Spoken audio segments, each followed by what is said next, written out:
L'enjeu majeur de l'Afrique, c'est le développement personnel. Si on règle les questions de développement personnel, on va régler les questions de développement de l'Afrique.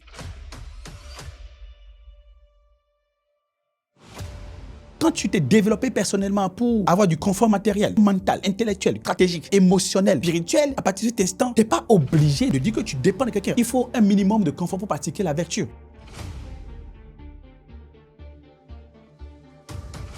Les gens qui détruisent le patrimoine de l'État, qui détournent l'argent de leur pays, qui sabotent ce qu'on leur donne à gérer, c'est parce qu'ils n'ont pas de confort personnel. Ce confort personnel, on l'obtient lorsqu'on a réussi à pouvoir se développer personnellement, un processus d'élévation à la dimension qui fait que vous n'êtes plus dépendant de l'extérieur.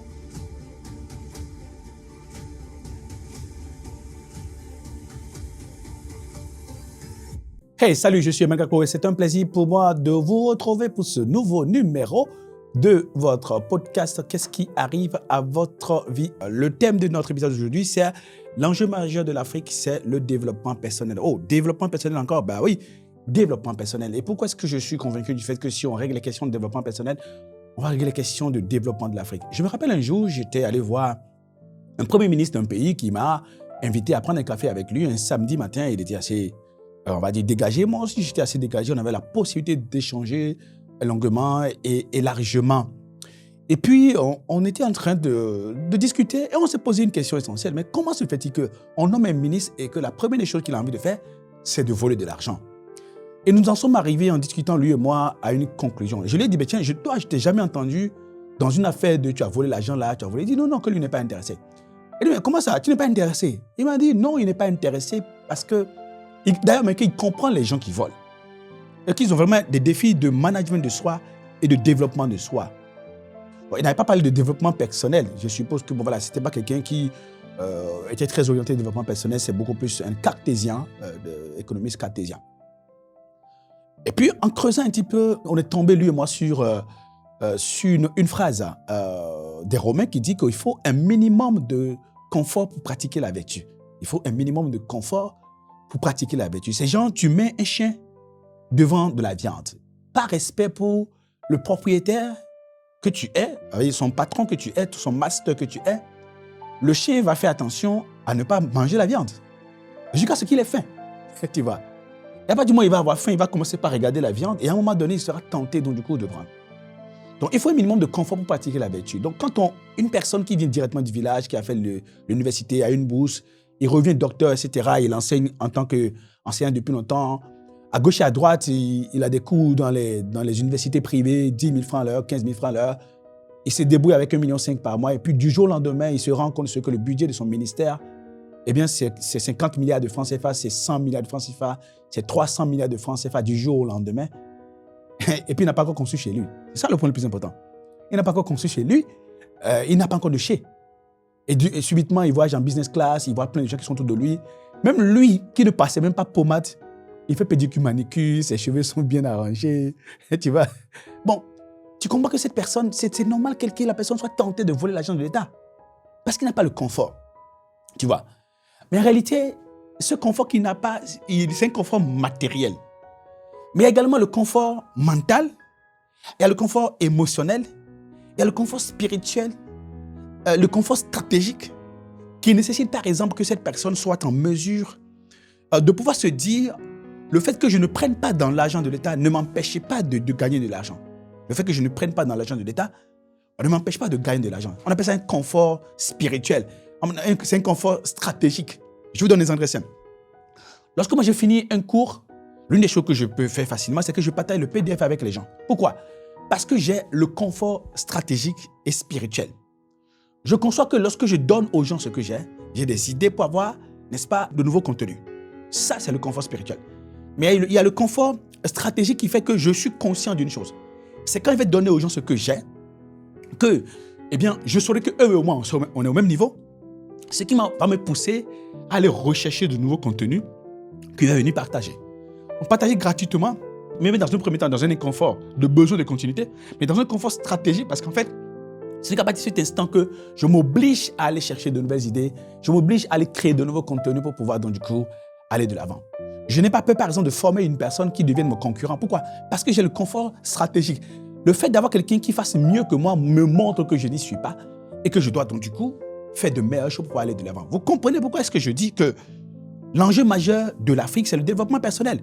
Donc, quand tu t'es développé personnellement pour avoir du confort matériel, du confort mental, du confort intellectuel, du confort stratégique, du confort émotionnel, du confort spirituel, tu vois qu'à partir de cet instant, tu n'es pas obligé, donc du coup, de dire que tu dépends de quelqu'un. Or, rappelez-vous, il faut un minimum de confort pour pratiquer la vertu.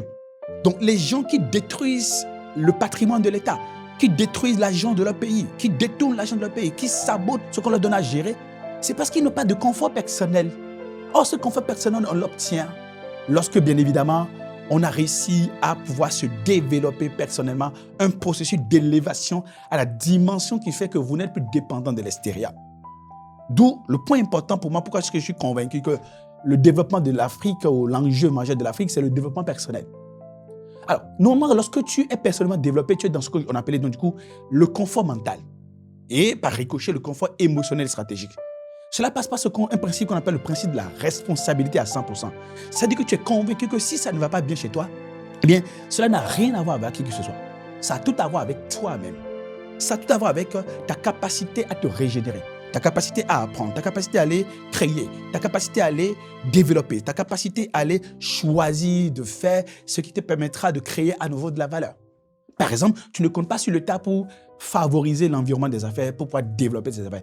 Tu te demandes, étant donné l'environnement des affaires, quelle est la meilleure façon dont moi je dois procéder donc, du coup, pour réussir dans cet environnement?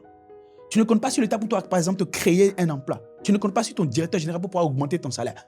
Quelqu'un qui, par exemple, a cette conscience de l'autodétermination, qui a cette conscience donc, du coup, de la responsabilité à 100%, cette personne aura une tendance à se dire, écoute, si je dois avoir une promotion, il y a des critères à remplir. Donc, je n'ai pas à me plaindre du fait qu'on ne me promeut pas. Je vais me poser la question de savoir quels sont les critères à remplir. Et je élabore un plan pour remplir ces critères. Et soit mon patron me promeut, ou bien je serai débauché par ses concurrents. Et c'est ça l'autodétermination. Et c'est le développement personnel qui permet de le faire. Maintenant, la chose la plus grave avec les Africains, comme les gens ont réussi à nous faire croire que notre développement ne dépend pas de nous et que c'est dans la main de quelqu'un d'autre, alors nous sommes devenus des victimes ambulantes. Ils ont réussi donc du coup à nous transformer en des victimes ambulantes. Non seulement nous sommes incapables de créer le confort mental qui permet de créer le confort intellectuel et émotionnel pour élaborer des stratégies de développement, et nous cherchons toutes les voies pour pouvoir arracher ce que le peu qu'il y a pour développer le pays en nous l'octroyant sous forme de corruption ou tout ce que tu veux, ou de détournement. Mais également, nous n'avons pas l'autodétermination et nous sommes convaincus que donc du coup, si ça va mal chez nous, c'est à cause de quelqu'un. Donc à partir de cet instant, ils nous ont transformés en des victimes ambulantes. Savez-vous qu'il y a beaucoup de gens aujourd'hui qui ne réussissent que sur la base du fait que les Africains sont victimes de la colonisation, les Africains sont victimes de la France, les Africains sont victimes de ci et de ça. Ils sont tellement convaincus de ça et ils nous vendent ça. Et donc du coup, qu'est-ce qui se passe? Nous sommes convaincus que nous n'avons rien à faire nous-mêmes, que nous n'avons rien à faire et qu'il y a quelqu'un qui nous empêche de réussir. Et que si nous dégageons cette personne, on va trouver le développement, on va trouver le succès. Et c'est ainsi que nous tournons en rond. Nous ne comprenons pas qu'en fait, c'est une question d'autodétermination. Et les gens pensent que l'autodétermination, ce n'est plus coopérer avec les autres. Non, pas du tout. Il ne s'agit pas de chasser le coopérant. Il s'agit de se dire que si je dois réussir, ça dépend de est-ce que je sais exactement ce que je veux, que je trace la voie pour le réaliser et je forme une équipe et des partenaires, des alliances pour y arriver. Il paraît qu'un est un chiffre trop petit pour pouvoir réaliser de grandes choses. Ce qui m'amène au quatrième point du défaut majeur de l'Africain. L'Africain, en général, il a une sorte de fragilité indescriptible à s'associer avec une autre personne, à se mettre avec une autre personne pour pouvoir réussir. Parce qu'en fait, justement, il n'a pas le confort mental, il n'a pas le confort émotionnel, le confort stratégique, le confort spirituel, le confort intellectuel qui permet de se dire, personne ne peut m'enlever ce que je suis. Tu vois? Personne ne peut m'enlever ce que je suis. On ne peut pas t'enlever ce que tu es. Or, lorsque tu as quelque chose d'extraordinaire, tu feras des choses extraordinaires, tu auras des choses extraordinaires. Même si on t'enlève ce que tu as, parce que tu as le confort, personne ne peut t'enlever ce que tu es, tu pourras faire de meilleures choses et obtenir de meilleurs résultats. Moi, je n'ai pas peur que quelqu'un m'enlève ce que j'ai. Pas du tout. Tu vois, déjà parce que je suis croyant, mais surtout parce qu'en fait, à chaque fois, je me rappelle, un jour, j'étais dans une consultation, quelqu'un a saisi mon ordinateur. N'est-ce pas?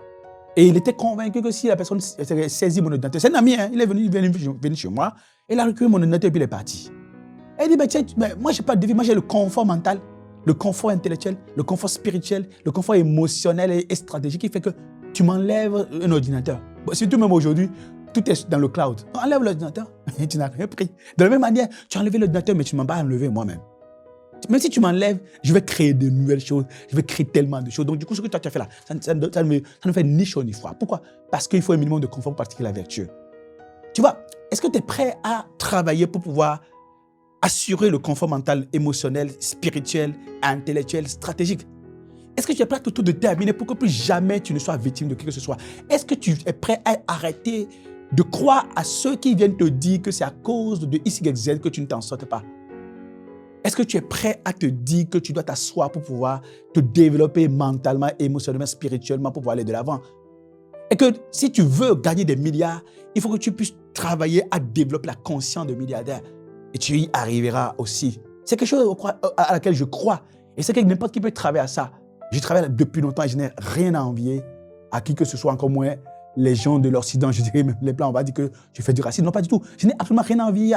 Et je suis parti à des conférences, à des forums. J'ai vu qu'un Africain n'a rien à envier à qui que ce soit. Mais il ne croit pas en lui. L'Africain n'a pas de confort en Afrique. Je vais vous finir par une histoire qui m'a choqué la dernière fois.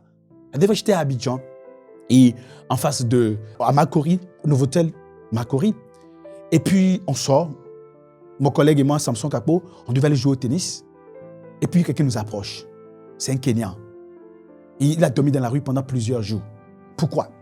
Eh bien, parce que actuellement, quand on veut rapatrier quelqu'un là, on le jette dans un pays, on dit, il n'a qu'à se débrouiller pour aller. On l'a jeté. Ils ont rapatrié des gens de Libye, dont plusieurs Ivoiriens et Guinéens, et on l'a mis dans le lot. Et on l'a jeté en Côte d'Ivoire. Il n'y a pas d'ambassade de Kenya, n'est-ce pas, en Côte d'Ivoire. Il devait aller au Ghana, il n'avait plus d'argent. Il était bien sapé comme ça dans sa veste, mais la veste était crottée, sale comme ça. J'ai tellement eu pitié de lui. En face, il y avait l'hôtel Azalaï. Je suis allé retirer un peu d'argent, 50 000 francs pour lui donner. Et je lui ai dit, OK, prends ça, tu vas pour payer ton taxi, ton car pour aller au Ghana, pour aller à l'ambassade. Et ça, c'est pour que tu puisses manger sur la route. Mais il parlait tellement bien l'anglais.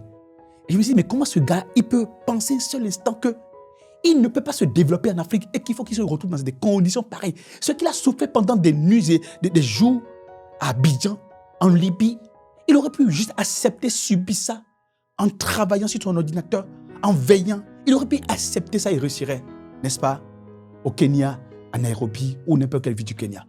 Voici ce qui nous arrive à nous les Africains. On arrête ça, s'il vous plaît. On arrête ça. On crée des contenus sur le développement personnel, que ce soit pour les dirigeants ou les débutants, etc. Que vous pouvez trouver sur notre plateforme managercity.co. Le lien pour y accéder est juste en bas pour que vous puissiez arrêter d'être victime des autres. Pour que vous puissiez trouver le confort qui fasse que vous soyez en mesure de pratiquer la vertu. On se parle très vite.